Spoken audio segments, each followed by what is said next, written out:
This is something you have to do. Right.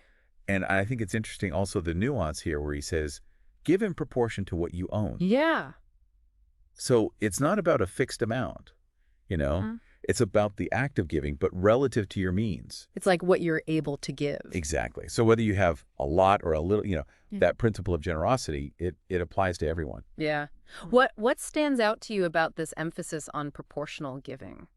Well, I mean, I think it's really practical. Yeah. I think it's Yeah. equitable, and I think that's what, makes it so powerful. Yeah. And the benefits that he mentions, they're not small. Yeah. He talks about storing up treasure against adversity. He talks about deliverance from death and darkness. He talks about, being a worthy offering to God. And so these aren't just earthly advantages that he's talking about. No. And I think, when he's talking about storing up treasure, there's probably a couple ways to interpret that. Yeah.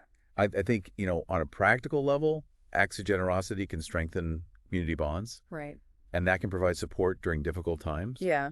But then I think there's probably also a spiritual dimension to it, Okay. And, the idea that you're accumulating merit or divine favor. Mm-hmm.